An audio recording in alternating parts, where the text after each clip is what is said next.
банер за 2025 година за украса на стаята.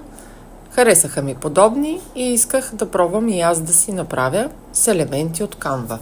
Първо, при търсенето използвах ключови думи като Коледа, нощ, гора, отрупани дървета. Исках да избера кръгла рамка с тъмен фон. Затова потърсих най-подходящия за мен елемент. След като съм го избрала, исках да има очертание от сняг. Затова потърсих в елементи кръг и сняг, за да видя какво ще ми излезе. Харесах си елемент, който да ми допада за съответната рамка. Уразмерявам.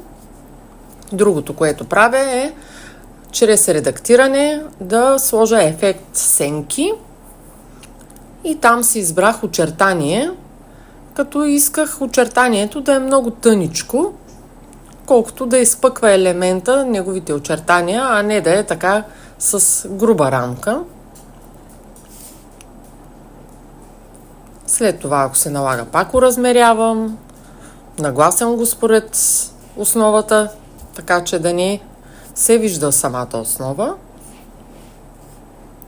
Следва вече да си подредя някакви други елементи, които да изпълнят рамката, да не е толкова празна основата. Избрах да са елхички с сняг, за да се слеят с останалата част от основата. На основата виждате, че имаме едно дръвче. Избирам си елемента, който ми харесва. Поставям елхичките на основата и ги намествам зад рамката с снега, за да изглежда така сякаш е изображението към основата.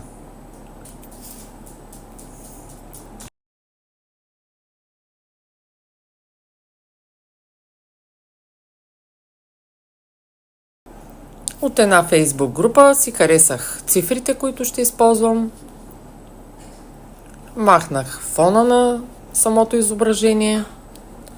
След това се опитах да поскрия и тази синя рамка, която имаше самото изображение, за да ми остане само цифрата. След като свърших и това, реших, че за да изпъква самата цифра на фона, трябва и на нея да поставя сенки и очертание, като пак сложих бяла рамка. Тук може да е малко по-дебела, не е проблем, за да изпъква самата цифра. След това намествам всички елементи, както на мен ми харесва, и моя банер е готов.